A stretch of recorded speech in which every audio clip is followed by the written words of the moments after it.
Nobody can hear us. Now you can. All right. Now we have audio. All right. Hey everybody, welcome to the Fin Factor. I'm Paul. And I'm Aaron. And this is episode number 194. Obviously, there's something new here. It's producer Jason. If you could hit me to this camera over here. I don't know if we've got all the gremlins worked out and we can switch cameras. There it is. Obviously, the thing I'm talking about was my new glasses. Yeah. Do you like those? No. Pretty good? No. They look like the same old glasses. Yeah, guys, we're on set. It's Super Producer Jason. Take a look at this magnificent set. My goodness. It's one thing to have it in concept, in the artwork that was done, the ideas that we were ping-ponging around, and it's quite another thing to actually be sitting here at this beautiful desk, by the way, with the TV mounted, the lighting, and all this. I mean, just such a wonderful job, and I want to give credit where credit is due. Aaron actually did some work on this. I did nothing. I ping-ponged some thoughts, but as far as like hammering things and that kind of, and I did nothing. So Super Producer Jason and what would you call him? What's his job title here? Was he head tech? Head tech. Todd Sholl. There you go. Todd Sholl for the me and Jason's dad, doing a lot of the work, a lot of the heavy lifting. Actually, I did a lot of the heavy lifting, but he did majority of the work on here. So thanks, Dad. And it looks amazing, and it's solid as a rock. If there's an earthquake, we dive down here in the basement and get under the table. I'm told that before we reinforced the table was able to hold 2,000 pounds. 3,000. 3,000 pounds. We've reinforced it. You can literally drive your car on this table, and it will be okay. Both the car and the table, which is pretty impressive. The car will probably break before the table. In any case, yes, welcome to the set, the long-awaited set. We've been talking about this for, 3 years now or something like that? So it's finally here. Obviously, there's still a few things here and there, bugs to work out. The center TV here will have some other types of things going on as we progress, as we refine it, and you'll see more and more things happening around the set. So I'm very excited for the first viewing of this. It's looking really good, but for future Fin Factor episodes, I'm very excited at the possibilities that we have with the set right here and the things that we've put into it. So yes, yeah, very excited. Once again, just a big thank you to head engineer extraordinaire, Mr. Todd Sholl, and Super Producer Jason, of course, for setting all this stuff up. By the way, Super Producer Jason freaking out up until about 2 minutes ago, getting everything dialed in, and even then we lost audio at the beginning there, yeah. But. If you guys can please in the chat just give him your big thanks, some fire, some clap, whatever it is. Let Super Producer Jason know that you are appreciative of all of his efforts. Do appreciate you guys showing him that love. Aaron, what else is there to say about this right now? Well, hopefully we can get some people up on here and get some interviews going soon too, in person. So there's room at the desk for 3, so we can add one more and bring in some other voices, which would be fun. I feel like we could fit 4. There's enough space here. I think we can get a couple butts in there. Yeah, probably. Yeah. In any case, I'm going to start the show pretty much the same way I always try to start the show.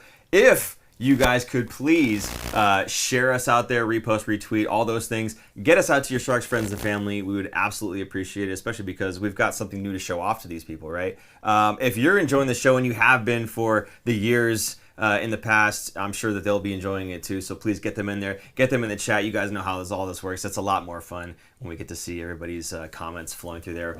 It'll be different for me now because I don't have the laptop in front of me here. I have the cameras and I have our whiteboard and TV and everything else. Aaron's going to be the man in the chair, if you will. I'm still not used to it. I'm not used to having a laptop in front of me on a desk. I'm used to sitting in a garage and very close to my monitor and my own camera. It's weird. It's very weird. Also, if you guys, and we will get to the Sharks in just a second, but also if you guys can, if you would, please support the show if you can. I mean, all the work that went into this. If you wouldn't mind, please support the show. Use the super chat function. Use Venmo at the Fin Factor. Anything you put in there in terms of a comment, we'll read out live on the air, and certainly it goes towards kind of backfilling this set and everything, so would appreciate that. Also, if you go to thefinfactor.com, check out any of the merchandise that we have there, hoodies and hats and all that stuff. Yeah, my hat, the one that I'm wearing right now. So any of that stuff obviously does help support the show, and you get something in return. So there you go.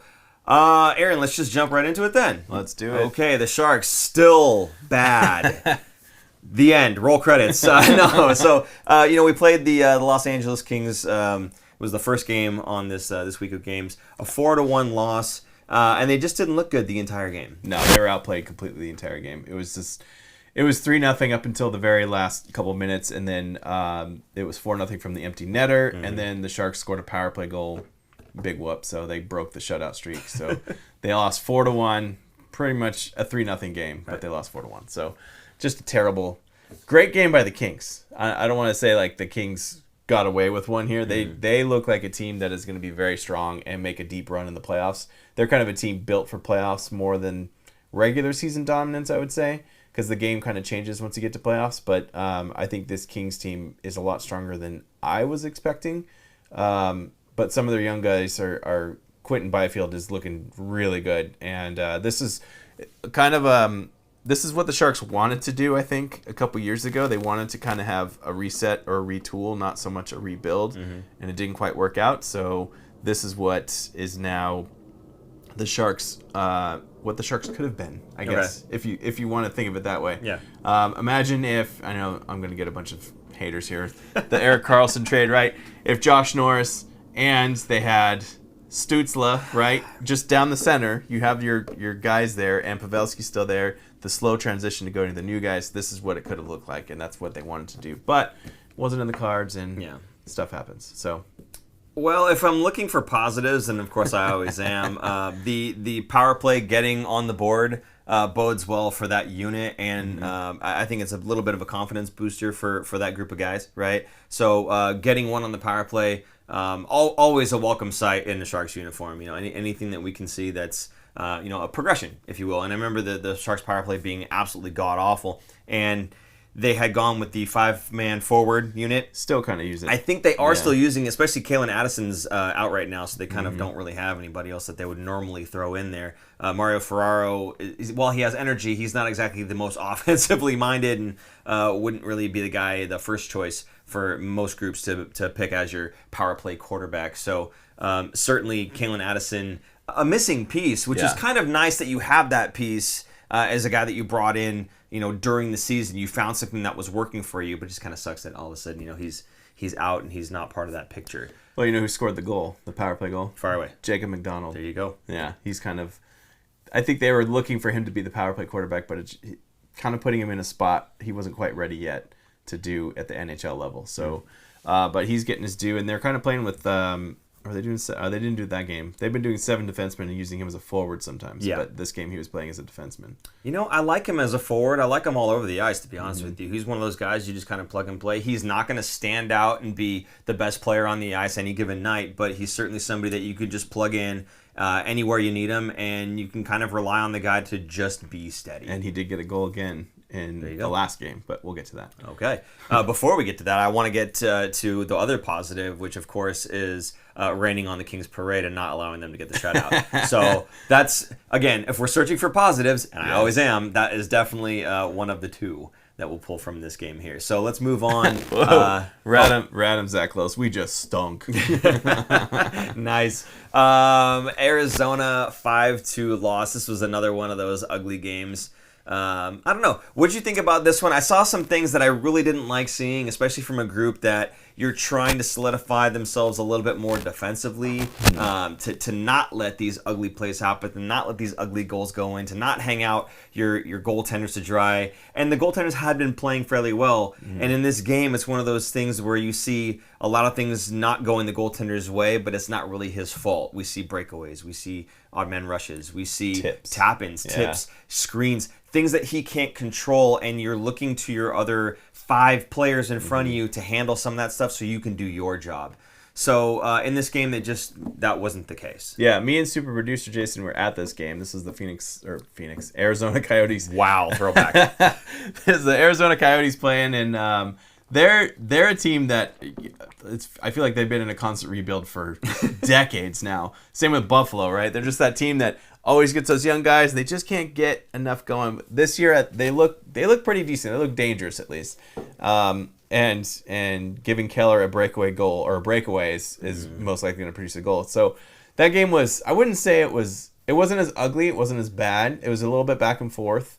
The second period was decent. They fought back and at least left the period tied. But Or no, they were down 3-1. But they scored right away. Now Zadina's goal was kind of weird, and even I saw his reaction. He was just kind of like that was weird. He kind of just poke checked a little bit of it, and it was like a change up on the goalie. Like, I feel like, I don't say this often, but I feel like I could have stopped that shot because it was just slowly trickling. It was like slow motion. He just couldn't get his glove on top of it. Yeah. It was weird. It was a weird play. If you go back and look at it, it was really weird.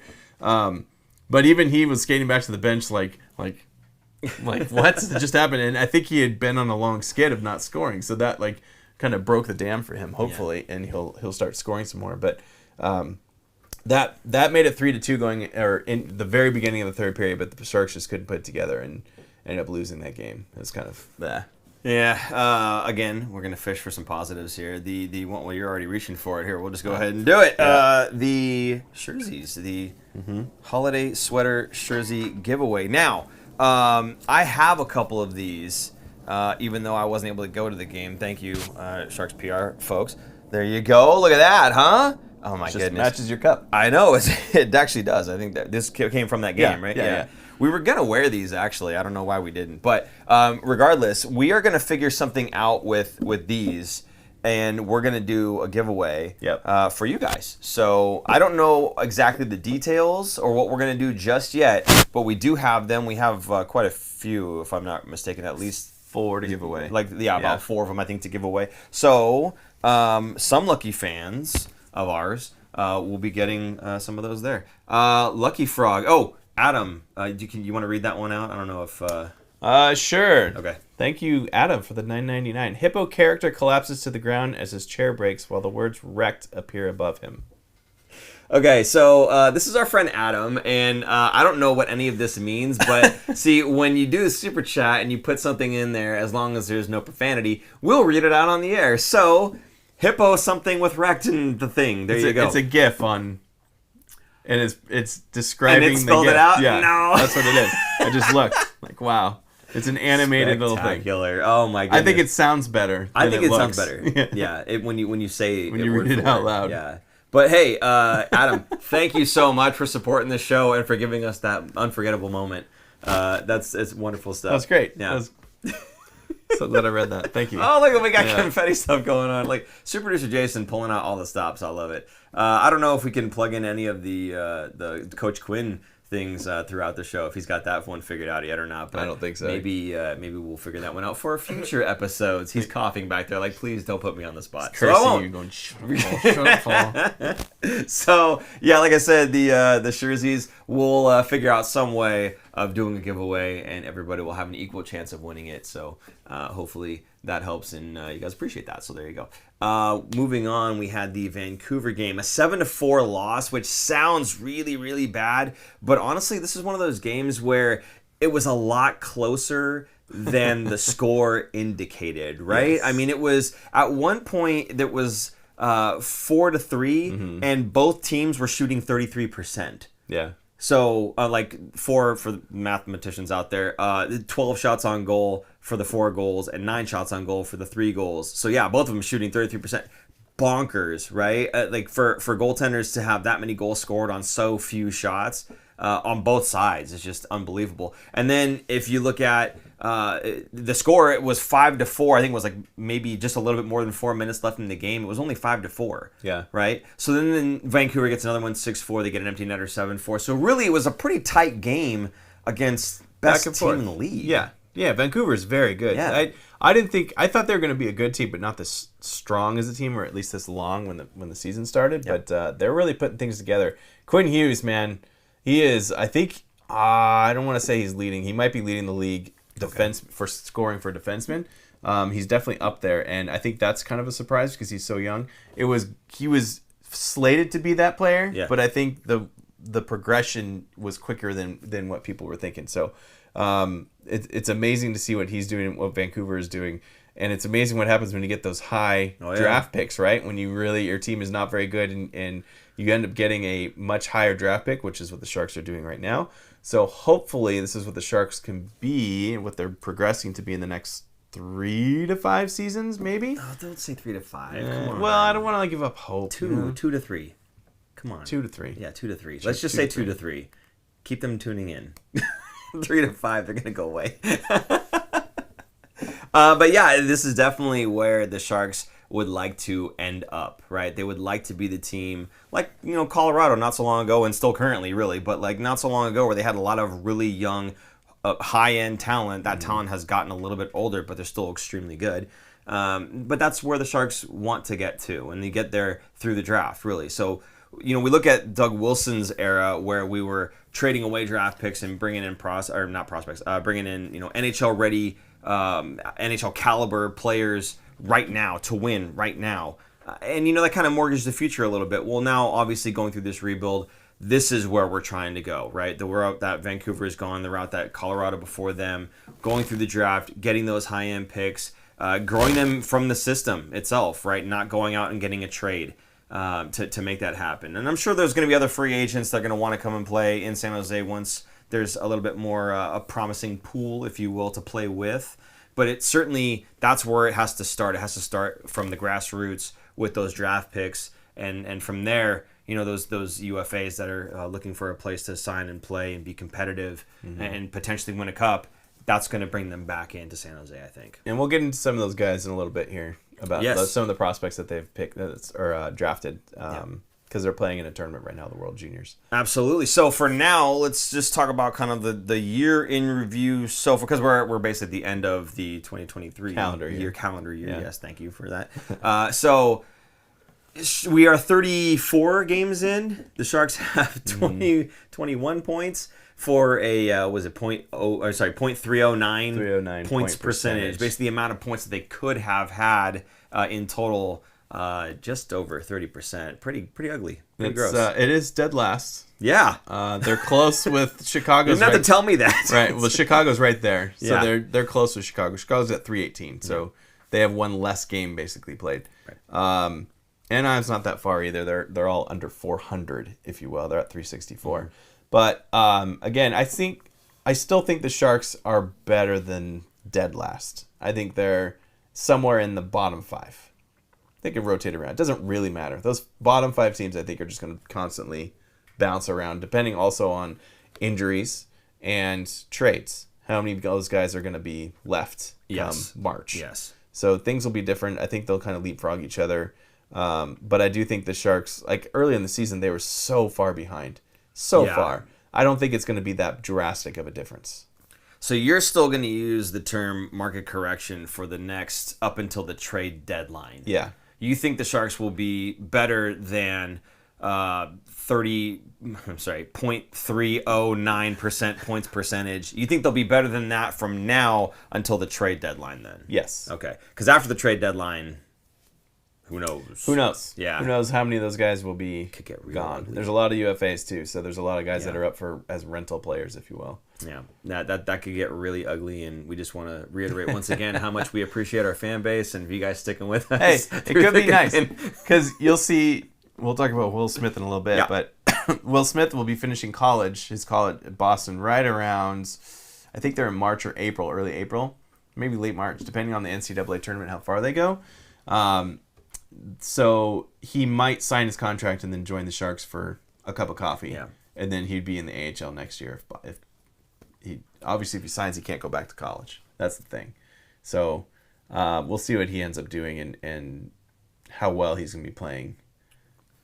He might need to stick another year in college. We'll see. So they are dead last in the NHL in terms of their placement, obviously, but regulation wins, regulation overtime wins, goals for, goals against. Actually, goals against, I think they're the best. They got the highest number, right? So not how it works, people. Not how it works. So they are dead last in several categories, and rightfully so, being in the basement, right? Like I said, below the bedrock. So this is the team. Now, there are 48 games left. Now, Aaron's saying that they're going to be better than that points percentage that we had called out earlier, and I tend to agree with you up until the trade deadline. I think they are going to be a little bit better, because how do you start off 0-11 essentially, right? I mean, that's a big hole that you dug yourself into to get out. That's pulling your average pretty far down, right? So I think they have to be just a little bit better than that, but we'll see how that goes. Now, the thing is, William Eklund here is on pace for 40 points for the season. And Mikael Granlund is on pace for 64 points for until the end of the season here. So this is going to be our roll call, and I think we had the wording. It's in front of you, so I will pass off to Aaron here for the wording. So the roll call. Tell us, what city are you watching from, and will Eklund and Granlund end the season over or under their current pace of not goals but points. So Eklund's on pace for 40, and Granlund's on pace for 64. Do you take the over or under on them? And let us know what city you're watching in. Quick shout out to my parents watching tonight. Oh. They just upgraded their TV from probably the last decade, so they actually have an app, YouTube app on the TV, and they can watch us on their TV rather than their computer screen. And also, my in-laws are in town from Boston at my parents' house, and they're watching as well. Yeah. No pressure whatsoever. Well, yes. Hello, Aaron's family, extended and otherwise. So, again, Mr. Sholl, thank you so much for the desk and for everything else. Marvelous work. Well done, sir. Okay, what do you think in terms of taking the over or under on either one of these guys? I think Eklund's going to be over for sure. I think he's getting better, so his pace is kind of the 40 points I think is a little low for him because his trajectory is going up. I agree. Granlund, I think, has looked fantastic, and I'm also going to take the over on that. I think unless he gets injured again, that's taking into account his injury. So if he was playing, his points pace for an 82 game season was 70 points. Oh, wow. Over 70. But he missed a handful of games from early in the beginning of the season, right? I think it was the first game. I feel like he's been out a couple times. He missed after the first game, he was out for a little while and then came back. But yeah, as long as he doesn't have any more injuries, right now he's currently on pace for 64. I think he hits that. And that would be a fantastic year for him because do you remember that trade? Yeah. Do you remember the trade when the Sharks took on Granlund's contract and was like, oh, he's done, it's terrible, it's stupid, it's a dumb trade. Sharks are getting fleeced. Also, I'll go back to another trade that everyone said the Sharks got fleeced on. Just want to pump up my career here. Okay. The Timo Meier trade. Yeah. Have you seen what Timo's been doing? He's been not doing anything. Yeah. In New Jersey. So, granted, he was hurt. He's just coming back from injury, so maybe it might take him a little bit while to get back up to speed. It should be roughly about now he should be producing better, but he still is not. So now, Mook Medulin, which we'll talk about in a minute, playing well now for the Barracuda. Yeah. Zetterlund. You know what? That's the thing. We're talking about Eklund and Granlund here in terms of the over and under points, and I see some of the stuff in the chat going through, and that's awesome. But I do want to say Zetterlund has shown me a lot more than I thought he was going to throughout this season. He's a solid piece. He's not going to be the guy that leads your team in scoring, anything like that. But I think he's definitely a really solid piece in the return on the Timo Meier trade. I'm very happy with Zetterlund and what he's brought to the team so far this season. He's brought a lot of energy. He's brought a nice scoring touch. He's always around the net. He's tough. I like this guy. He's quick too. I like everything about this guy. And again, I feel like it's exactly the type of guy that we keep saying this, that Mike Grier wants on this roster. Right? It's this guy that's going to be a hardworking guy that, otherwise he wouldn't normally show up on the score sheet, but he's going to work his tail off for you. And he's worked out really well for the Sharks so far. He's a guy I almost put on that list for over-under, but I did not. He's at 9 goals and 5 assists for 14 points. Do you think he gets to 20 goals? Ooh, 20 goals? He's at 9. He's almost halfway. Here's the funny thing. I think if he gets more opportunity to play with Eklund, which might happen at the trade deadline. Some of those guys might be gone. That might open up more playing time for him later in the season. The other thing I want to ask, and you guys can put it in the comments. We don't have to do a roll call for it, but you guys go ahead and put it in the comments. Is Zetterlund going to score more goals than Noah Gregor? Oh. What do you think? It's all about opportunity. We both know the answer to that one. Come on. Yeah. I don't know, man.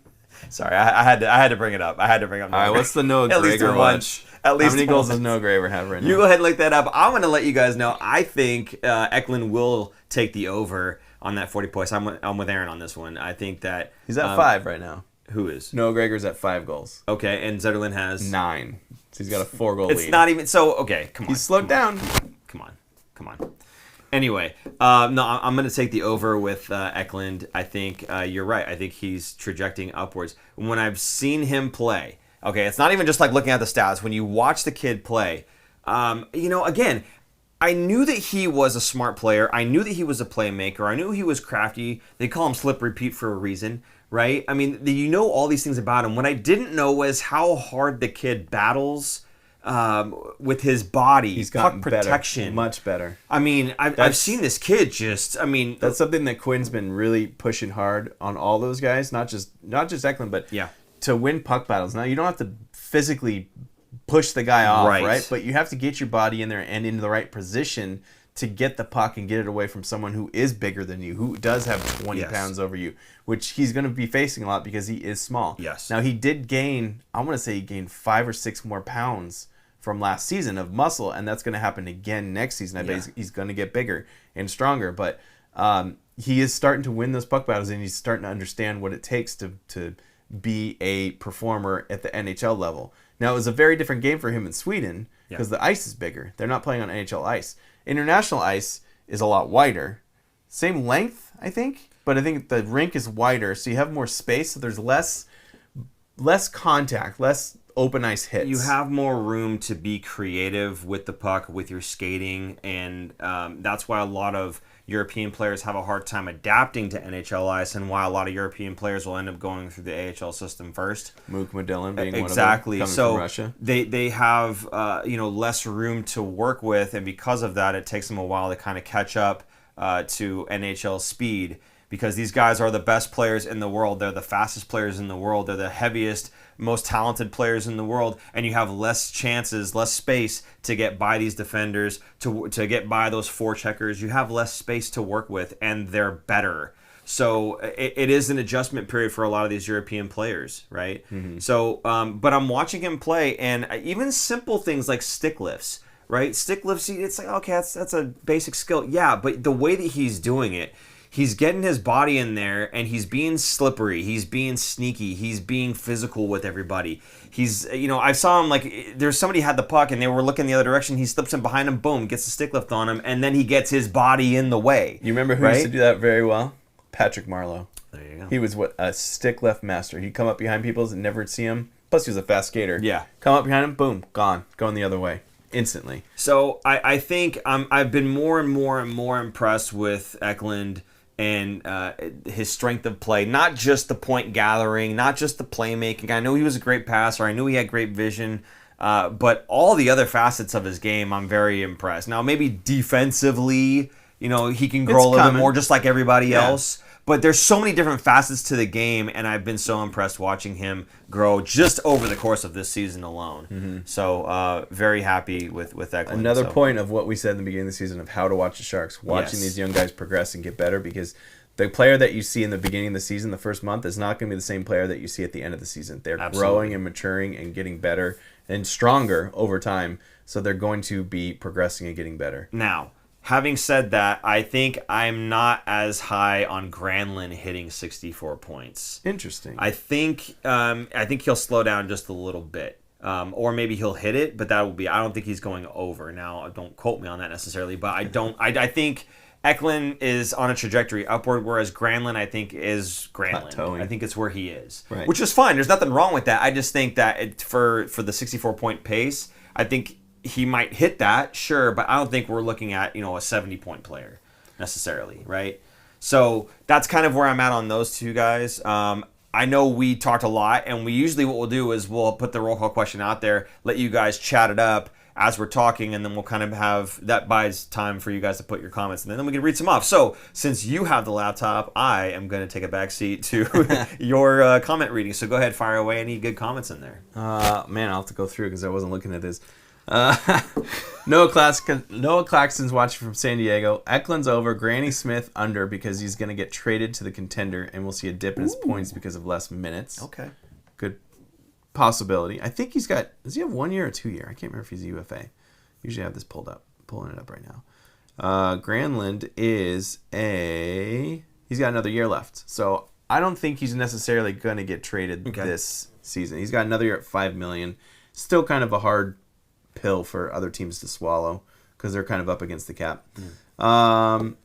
Scotty K from Toronto. I'm expecting under, but I'm hoping they go over. Love the new set. Looks great, guys. Thanks, Scotty K. Radom Zakios. He's from Prague. Whoa. And from Czech, and he's saying over on both. Welcome. Thank you, Radom. Peter St. John, Fresno, not sure at all. I would guess both estimates are close of what they will achieve. Graham seems like a likely trade. Zephyr 530, Camino, El Dorado County. Eklund, yes. Granlund, no, but close. Marty McFly, LA, over. Oh, man, you're in enemy territory. Wow. Hey, thanks for tuning in, though. I mean, again, this is a enemy-friendly, I guess you could say, show. We've had, remember when the Sharks were good and they went to playoffs, we've had fans from other fan bases pop in. St. Louis. Absolutely. Colorado. And I want to say, again, thank you to the chat for being nice to all those people. It's a good community here, so thank you guys for being awesome. Go ahead, keep going. Farscape Forever, Virginia Beach, Virginia, Eki over, Grandy over, Sharks get first overall pick next year, and the cup drought will be over. That is some optimism right there. So Granny Smith, I like that. That's the nickname. For Eklund, it's Slippery Pete, but I can't help but every single time I go in my head. Remember, what's it called? Holy Grail? Eki Patang. Every time it's Eklund, Eki. That's what goes through my head. Anyway, just Paul's thoughts. There you go. So anyway, keep going. Nobody wants to be in that head. I know. It's yeah. Noah said, fans also said we got fleeced on the EK65 trade. Meanwhile, they have done nothing since, and they, as in Pittsburgh, have done nothing since, and they're literally 4 spots away from us in the standings with a much better roster. I feel bad for Pittsburgh. I don't. No, I do. I do. And this is coming from somebody who... Why do you feel bad for them? This is coming from somebody who hated Crosby, by the way. Absolutely hated Crosby until my son started getting very much into puck protection and stuff, and we started watching his videos. I've got a whole lot of respect for the player. I respect him. Yeah. Doesn't mean you have to like him. Well, I didn't say I like him. I said I feel bad for the team. I don't feel bad. Oh, man. He's got rings that he can plug his ears with. All the haters. I don't feel bad. What's the matter? Well, anyway, they should be doing a lot better. I did not see that one coming at all, to be honest with you. I guess there might be some truth to, hey, Erik Karlsson needs to be the guy because it didn't work out with Burns and it's not working out with Letang. Maybe that's part of the issue there. Oh, they're getting older, right? I mean, that's part of it. He just came off a 101-point Norris Trophy winning season on a team with nobody. And he got 101 points on a team with nobody. But he has Letang now kind of eating up more minutes. It's kind of like when he was with Burns. Like he's not getting the 30 minutes that he was getting. And that's my point, is maybe he does need to be the guy. Yes, absolutely. I think it's shown that on all the teams that he's been on. Yeah, that's fair. All right. Well, are we done with comments? You got anything else there? Mikey Jason, Huntington Beach, Surf City, right. That's what he wrote. Right? Right. With a smiley face. Right. Left. I don't know. Thanks for your comment, bud. Okay, moving on from that. Again, thank you guys for all your comments with the roll call. A lot of fun. Again, getting you guys in here and chatting it up is one of the things we love doing. We're kind of hesitant to go back to recorded shows for that very reason, to be honest with you. But the fate of the Fin Factor, we don't know what's going to happen. So recorded or live exactly. Or both. Actually, yeah. Why don't you guys let us know maybe in the comments what you might prefer, and we'll take that into consideration. And while you're doing that, we're going to bring up the World Juniors, which is happening right now. There's 5 players in the World. 6. 6? Yeah. Oh, there's a 6th one. Haltinen. Casper. Oh, okay, no, okay. Yeah. Sorry. I thought Haltinen was the 5th, but apparently there's a 6th because there's 2. Will Smith, and Eric Polkamp are on Team USA. Jake Furlong is on Canada. Yeah. Philip Bystedt and Matthias Havelid. Biested and I want to say Matthias. Matthias Havelid. Okay. Are on Sweden, and then Casper Haltinen is on Finland. I like Haltinen's one-timer. Biested's? No, Haltinen. Oh. If you watch some highlights, now again, in the World Junior Championships, the one highlights package that I saw was Canada and Finland. The one for Finland, I mean. That was the one package that I saw, and I didn't hear his name at all, which is kind of a bummer. But when you watch him play in his respective league, they're just a highlight after another of him just cranking one-timers, Ovi's office, essentially, and he is just blasting this puck. Absolutely cannot wait to see his future, where he goes, because this could be a guy that the Sharks could really, really use on the power play. Imagine having an Ovechkin-esque player that just sits on that left face-off circle with a right-handed cannon, just ready to go. Yeah, I'm excited, and obviously he's much better player than just a one-time specialist. He's he's playing for Finland in the World Juniors. It's funny. I was reading on his Elite Prospects report. He has a heavy shot, also has the handling skills, the reach, and moments where he plays a physical power forward game where he drops his shoulder and runs through defenders' hands to try and get to the game. He's got a one-timer from the left half wall that power plays can be built around. It's exactly what you just said. Oh, I love it. He was a second-round pick of this last draft in 2023. So he was at 36th overall, so a very early second-round pick. Yes, so I'll run through them real quick. Forget my eyes because I'm looking at it right now. But the Sharks prospects, Will Smith, center, 2023 draft pick, 4th overall. Eric Polkamp, also Team USA, as you'd said, defenseman, 2022 draft, 132nd overall. I think that's the 23 fifth-round pick, sorry. 5th-round pick. Polkamp was a 23 fifth, not 22nd. Oh, okay, 2023. 2023 fifth-round pick. My bad. Thank you very much for correcting that. Team Canada defenseman Jake Furlong, 2022, 140th overall. Yep.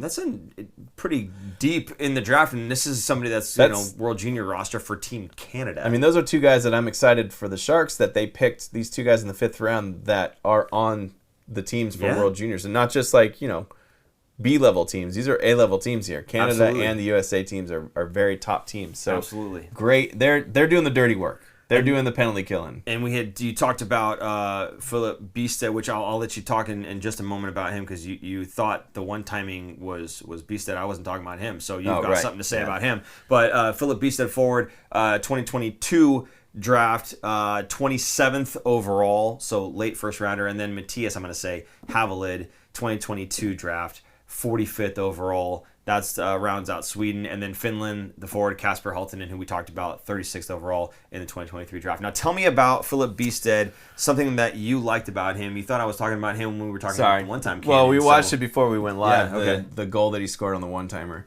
So he scored two goals in that game, and one of them was a one-timer set up by the other Sharks prospect, Havelid, and just cranked it. This guy is 6'3", I believe, Beested, maybe a little bit bigger. He's a beast. Dead. He's big. He's a big guy, and he's a guy that when the Sharks picked him at not first overall, but in the first round of last year of 2 drafts ago now, they thought that was kind of a reach, and they thought that was a terrible pick by the Sharks because they could have gotten him later and blah, blah, blah. Come to find out, he's been surprising everybody for the last 2 years now, since his draft, or year and a half, and has been doing nothing but an upward trajectory, so he's looking like a fantastic pick by the Sharks because they didn't let him fall to the second round where they might not have gotten him. So jokes on the experts when they're doing the draft stuff because they don't always know. It makes me wonder what our friend Graham would have said about him, or if maybe he's already made comments about Beested. I'm not sure actually. If he has, I don't remember. If Graham is in the chat, perhaps Graham could go ahead and let us know. Otherwise, it'd be great to have Graham as our first guest in the third chair over here, get him on the show and maybe talk a little bit about prospects. That'd be awesome, especially since World Juniors have been going. Maybe next week. What are you doing, Graham? Yeah, Graham, what are you doing? There was a game, USA against Norway, 4-1 win for Team USA. There was something in this that you did not like, though. It was Will Smith. Will Smith did not stand out like everyone was expecting him to. I mean, it could be the first game jitters. We'll see about the next game. I'm sure he's going to bounce back, but he had a controller disconnect moment, and that's what happens. I always say that when when you're playing video games and your controller just disconnects and your guy just glides and doesn't move and do anything, and that's exactly what he did. So they're on the power play, and they're kind of rotating around, and he ends up being at the point, and the puck is going the other way, and it was Norway, and they're skating the other way, and him and I don't know if it was a defender, I can't remember who the other guy was. They're skating back and trying to back check. And you see him just pull up and just stop right after he gets to past his own blue line. Had he kept skating through, he would have forced the forward to stay on his, I think it was on his forehand. Instead he cut across the goal and scored a shorthanded goal. Yeah. Now, if he just pressures him. Now, he doesn't have to win the puck. He doesn't have to do anything. You're just forcing the guy to not come across the goal and forcing him to go to the outside, which your goalie can handle a lot better when it's just one side rather than going from side to side and opening up the 5-hole. So that was kind of a big criticism of him was just the lack of effort in the back check, which you need to, if you're going to be a leader on a team, you need to be doing that stuff. Kind of like, it reminded me a lot of, I love bagging on him, but Kevin LeBanc, we see a lot of controller disconnect from that guy on back checks. So it reminded me of that, and I go, no, this is a 4th overall pick. Yeah. And the guys that got picked 1, 2, and 3 are all playing in the NHL currently and doing very well. So it's like, of course the Sharks get the 4th overall pick. And of course this guy, I'm not saying he's going to be a bad player. I'm just, he has work to be done. He's not quite ready to jump. It was one shift, so we can't really say. It was the only goal against. I mean, and he was a -1 for the game. It was 4-1. It was 4-1. In a 4-1 win, you don't expect that you're gonna be a -1. And he's not some second absolutely. line, third liner. This guy's. So if there's I guess maybe two things to take away from this. One would be, if you said being a leader on the team, if you're gonna be a Shark with Mike Greer as your GM, controller disconnects cannot happen, right? They just can't happen. So he's the type that is going to look for the guy who's going to work hard. And if you're going to coast on a back check when your team is on the power play and you're giving up a shorthanded chance, that's not going to sit well. And you can do one of two things. One, you can continue that play and find yourself in the AHL or find yourself on a new team. Or you can use this as a moment to learn and get maybe roasted by your GM or by your players or by your coach, and excel yourself to the player that they want you to be, right? So hopefully that will be what happens should something like this happen while he's in a teal uniform. Granted, it was one shift in one game. He's going to have a bounce back game. Absolutely. It is definitely a learning experience. It was Norway. They were already up 3-0, so I'm sure he just coasted. He's just like, I'll be fine. The goalie will stop this. And like, oh, he didn't. So the second piece of that, because I said there was probably two takeaways. The second piece of that is, and this is where I become Coach Paul for just a second, right? Because I work with a lot of kids, in like inline and that kind of stuff, right? And when they're playing ice, nobody looks to me for this stuff or anything, just my own kids. But like, this is the types of things that it's like, if you want to be a good player, pressure, skate hard. There's no. I don't know how to say this.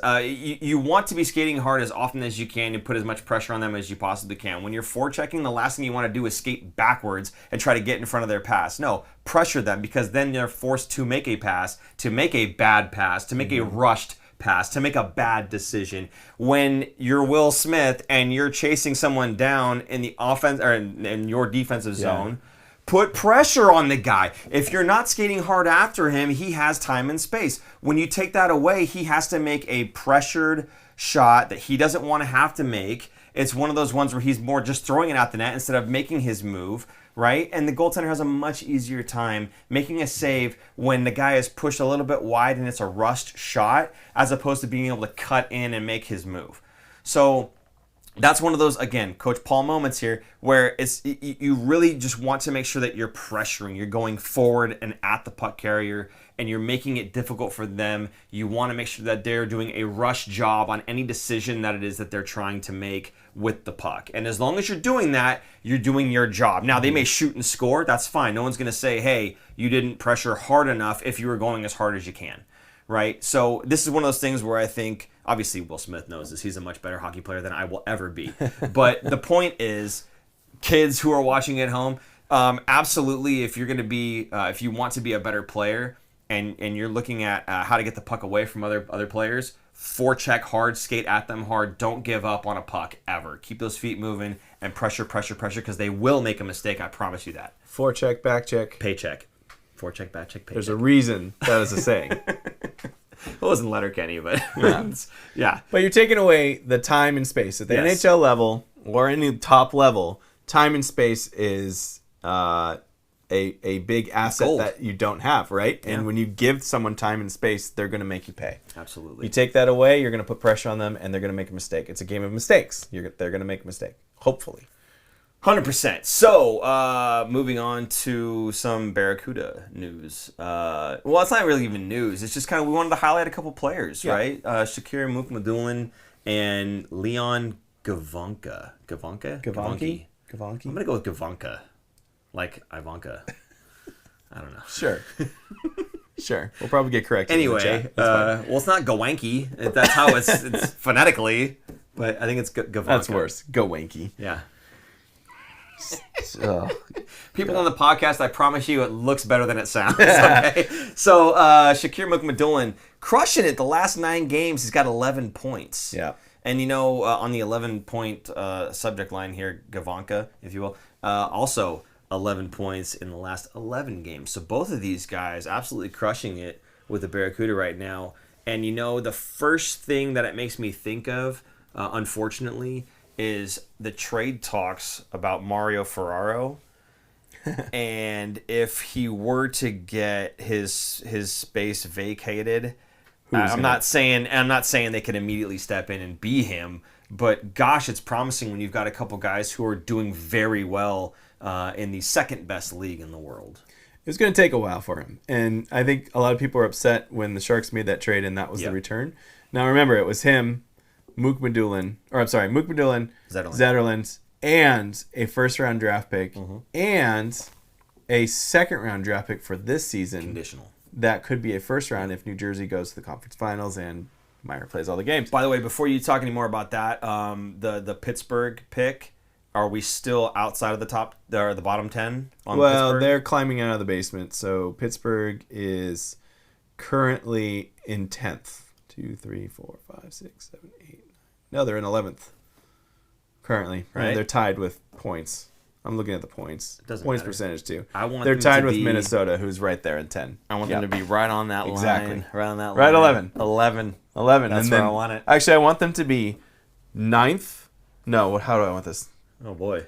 I want them to be 10th, and somebody wins the lottery and bumps them to 11th. That would be even worse.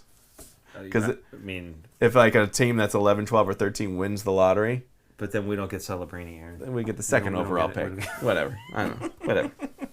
You just gotta think ahead, Aaron. Come on, man. Yeah. Anyway, I didn't think that one through. Yeah, I just wanted to call that one out. So the draft pick situation is looking pretty good right now. But that's 4 pieces coming back for Timo Meier. Yes. Right? That's 4 potential NHL pieces coming back versus people wanted maybe a pick and 1 high blue chip prospect, if you will. That is why Mike Grier is in his job and nobody else is, because he got 4 pieces out of New Jersey that are potentially going to be part of the backbone of the San Jose Sharks in the future. Still too early to tell, but right now it used to be leaning heavily on New Jersey for fleecing the Sharks, and now it is starting to really come back. And nobody could really grade it until those pieces started to fall, and especially after this draft pick, who knows what that draft pick will end up being. It could be a second round or a first round. And as good as Timo Meier is, you take a look at his body of work so far this season, it hasn't been pretty, right? And then you think about the amount that you would have had to pay him to stay in San Jose, right? I think the Sharks maybe kind of learned a lesson about paying players $10 million and more, right? Even $7 million if we're going to talk about Mark-Edouard Vlasic, but whatever. He earned that money when he was younger, so I'm not, whatever, it's over now. But I think the Sharks don't need to pay Timo Meier, $10 million a year or whatever it is that he would have commanded to stay in San Jose. And I'm more than happy to have, again, like Aaron said, 4 potential pieces that maybe aren't going to be the superstar status that Timo Meier could possibly be, but certainly pieces that could be big parts for San Jose Sharks in their future going forward here. So I'm happy with the trade so far. Again, we'll see how it shakes out in years to come, because again, some of these are just draft picks. Nobody's even been picked yet, so we don't even know what these pieces are going to be. What's cool is if that Pittsburgh is in the top 10 and they slide it, next year is unprotected. And I think the Penguins will be worse next year than they would be this year. So it could potentially help the Sharks if Pittsburgh was awful this year and ended up being in the top 10, and then that slides next year, because then we'd still have at least the Sharks' own first round pick for this year. And I still don't know how well this draft class is, like in terms of like strength, if there's really a lot of good players or not. But even if that New Jersey goes to a first round pick, it'll be a late first round pick, like 30th, 29 or 30th at the lowest. So, but you know what? It wouldn't be the worst thing to get the Pittsburgh draft pick next year. And let's say the Sharks end up being better in their 15th overall, or close to a playoff, right? 10th to 15th, but then they get Pittsburgh's top 5 pick. Mm-hmm. That's amazing.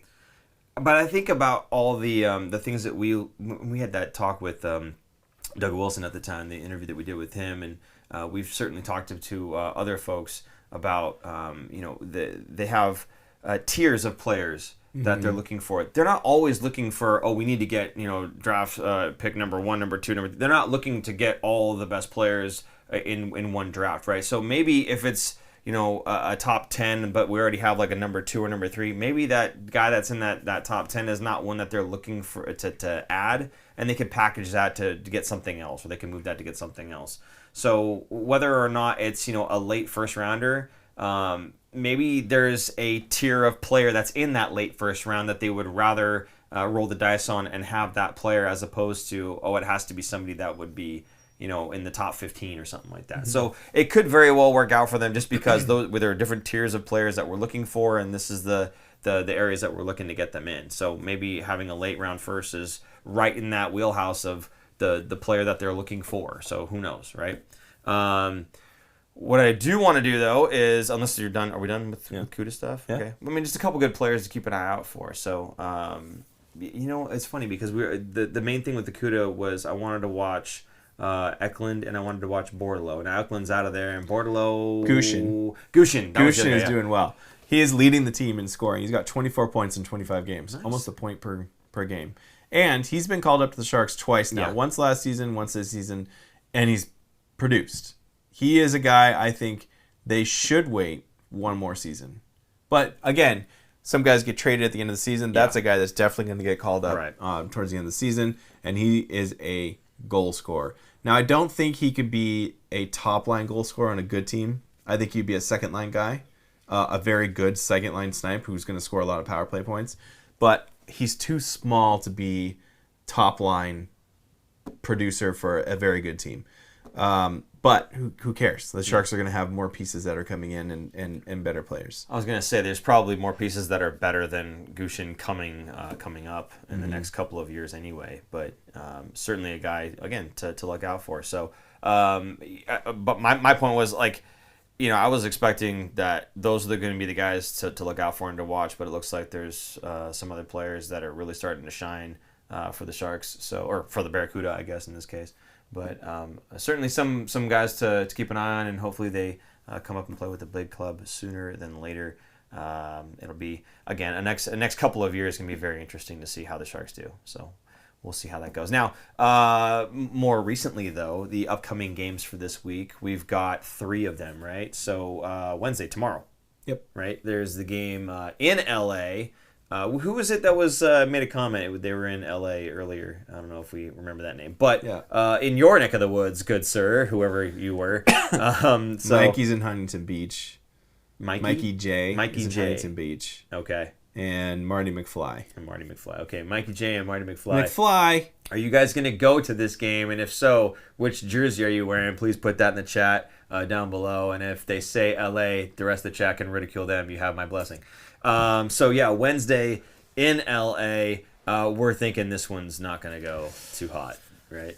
Yeah, I mean, we had just played them. Yeah. I wouldn't be surprised if we see some fireworks going between those two teams because they just played each other. Kind of like the Coyotes game, the second one that we just went to. Yeah. They had played them literally 1 week before, and you could tell they were kind of getting in each other's faces. So they are only 6-6-3 at home. LA is 13-1-1 on the road. They're killer on the road. Yeah. So maybe the Sharks, the Sharks, what's their road record? They're 3 wins, 3-14-1. It sounds so pathetic when you say it out loud. Good God, man. 3-14-1. They're 6-8-2 at home, which isn't that bad. Yeah. For a losing team. That's not terrible. It's almost 500 hockey. That's two wins away from 500. Well, if you take away however many home losses in that 0-11 start, right? Sure. I mean, it looks better, but when you put it that way. Anytime you take away losses, it looks better. Sure. Thanks, Aaron. Back to back, we play against Edmonton, but this one's in San Jose. So this isn't exactly what you would consider a scheduled loss because it's not in Edmonton, right? Right. Yeah, and the game against LA, I think it's a little bit earlier. It's at 7, so they might be able to actually fly into San Jose versus because there's a curfew in the San Jose airport. If you get in too late, you can't land, and so you have to go to San Francisco or Oakland and then bus in. Okay. So I think that might help them get in at least into San Jose, which would reduce the travel by about an hour, so they can get home and get rested. Not a huge deal because it's going from LA. It's not like they're coming in from Colorado or something. Yeah. Marty McFly, I'll be there. Sharks are gonna win 10-0. Man, if they do, I'm coming back to this right here. Yeah. Marty, we've had something on the show that when I guessed correctly, Paul Stradamus. We tried Sholl the other day. You thought Vancouver game. You thought they were. They played well. They played well. They played well, but they lost 7-4. Again, not as bad as the score indicated, as we talked about earlier, right. But. Marty, if you get that one right, I don't know what we're gonna call you, but that if a 10-0 win against LA, buddy, I don't know. Maybe it actually is Marty McFly and he went to the future and saw and came back. It's the only way it makes sense. What's that? He altered it. He altered it? Yeah. Okay, and then Sunday, so they get Friday and Saturday off. Sunday, in Colorado, this one is going to be a bloodbath. Anytime you go into Colorado because of the altitude, it's such a shock to your body. By the third period, you'll see their legs starting to get heavy. Was Makar injured recently? I thought he was injured recently. He was out. I don't know. And just our luck, he'll be back and using us as his warm up for the rest of the season. Right?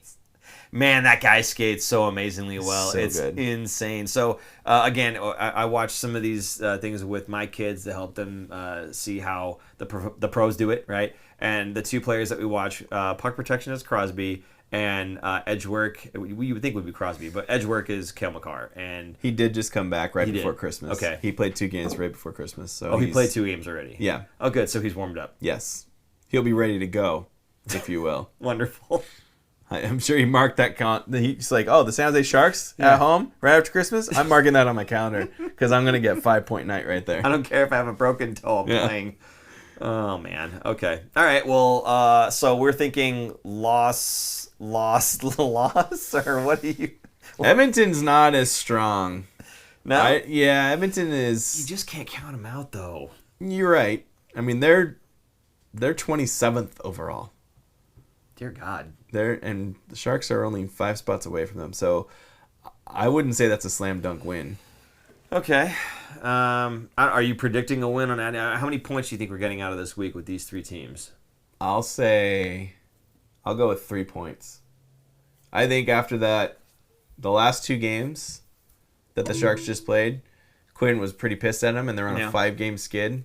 Coming off of a break, they're going to be practicing. They're going to be ready to go. I think they're going to pull off some miracles. I think it's an overtime against LA. It's going to be a tough battle between those two. And then I think Edmonton, they beat them. And then they're going to get hosed in Colorado. I think a tricycle could be ready to go against a semi. It doesn't mean it's going to go well for the tricycle. What? I don't know. I'm making things up as I go along. How am I doing? Clearly. So I'm just saying, I think it doesn't matter the preparation level when the other team is just flat out better than you. And especially with LA, there's not as big of a rivalry as there used to be, but there's still some guys on that team that just don't like players in teal, regardless of what era you're playing, and Drew Doughty's one of them. So I don't know. I don't think it's going to go very well. If anything, maybe we pull a point out. And I mean, if it's against Edmonton, I would be surprised, to be honest with you. But like you're saying, they're 27th in the league. Maybe that bodes well in the Sharks' favor, but I just don't see it happening. To me, the players on these teams they're too strong right now, and I just don't see the Sharks really overcoming it. I'm going to guess a point on the week. Aaron says 3, which is optimistic. I kind of like your optimism. Thank you. So take that for. I think they'll be out of the basement by New Year's Eve. We'll see. What does that mean? Not in 32nd? Slightly better than Chicago is what it means. So a 31st in Chicago 32nd. Yes. Okay, good. They're tied in points with them right now. All right, very good. Go ahead. Did you see what happened the other night before Christmas? That's the 2 Michigan goals in one night. Yes. It was Bedard and Zegras, yeah. Zegras comes back from injury. I know this because he's on my fantasy teams. He's been out forever. Comes back, first game back, does the Michigan. And he did it after Bedard did it. Yeah. So I think he heard Bedard did it. He's like, I can do that. I can do that again. He's got to lead the league in Michigan goals. Again? What do you mean again? Because he did it before a couple years. Zegras was the one that flipped it over the net. That's right. And I forget the other guy, whoever it was, batted it in. Yeah. It wasn't another young guy. It was somebody else. It was another young guy. Yeah. But so I remember that happening, but the Michigan was more Sveshnikov than anybody else from Carolina. Right. Yeah. Right? Sveshnikov, they would call it the Sveshnikov, and I'm like, no. It's not the Sveshnikov. It's the Michigan. It doesn't roll off the tongue very well either. Yeah. The Sveshnikov. Bless you. Do the Sveshnikov. Come on.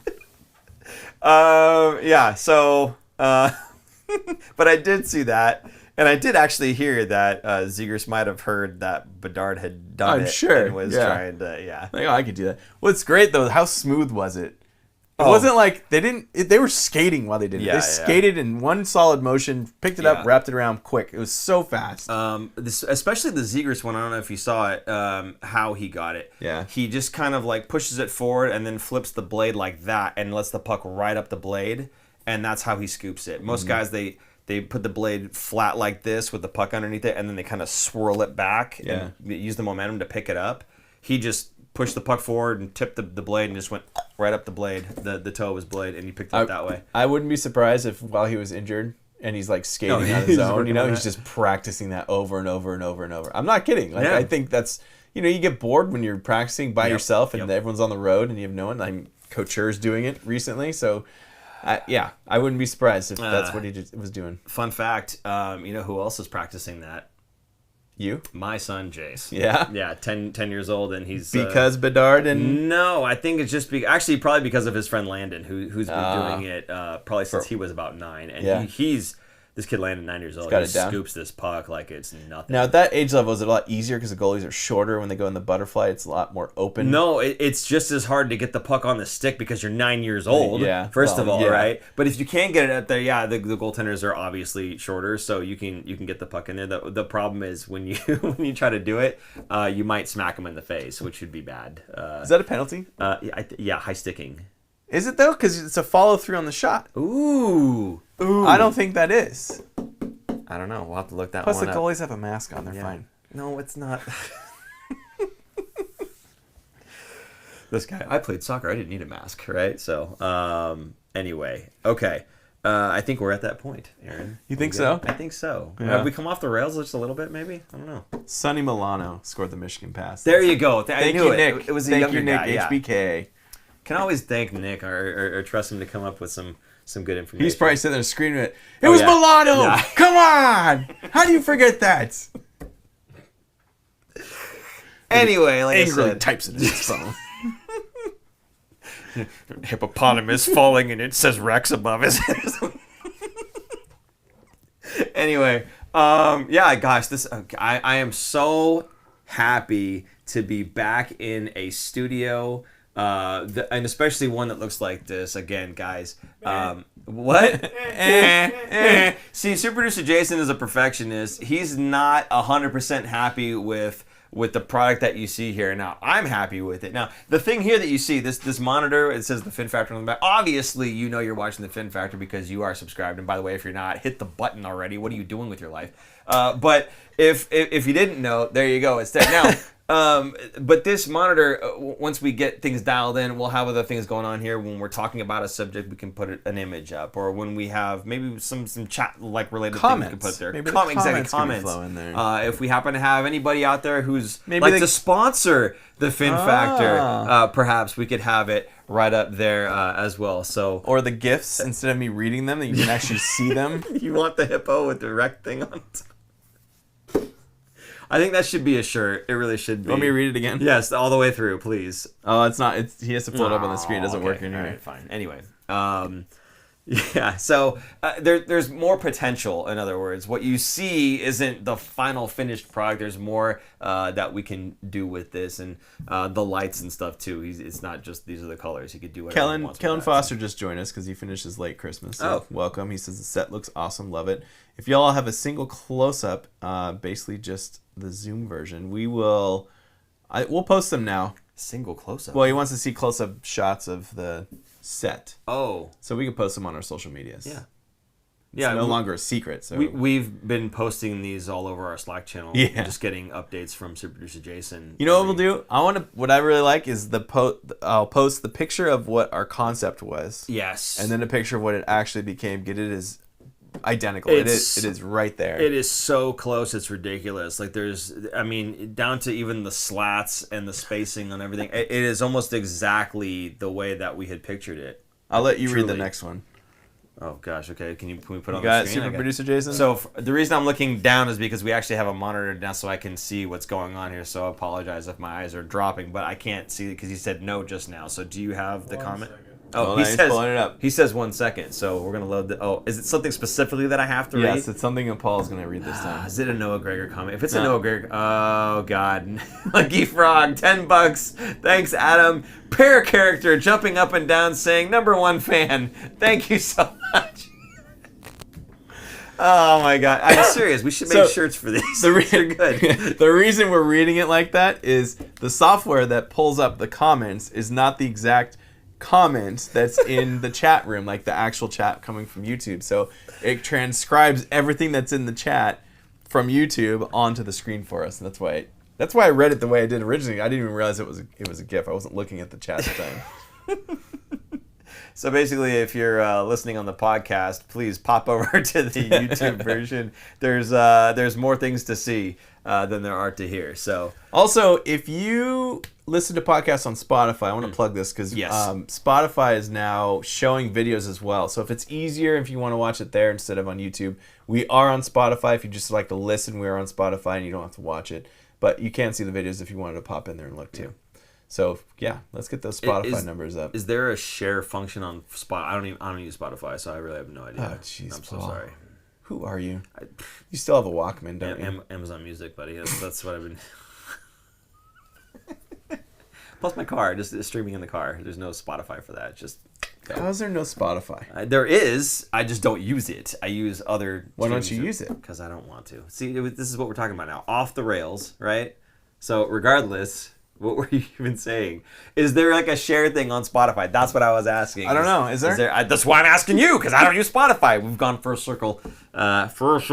Yes, there is a share function on Spotify. Good. So if you're listening to us on Spotify and you want to torture your other friends that are Sharks fans, then go ahead and share that with them.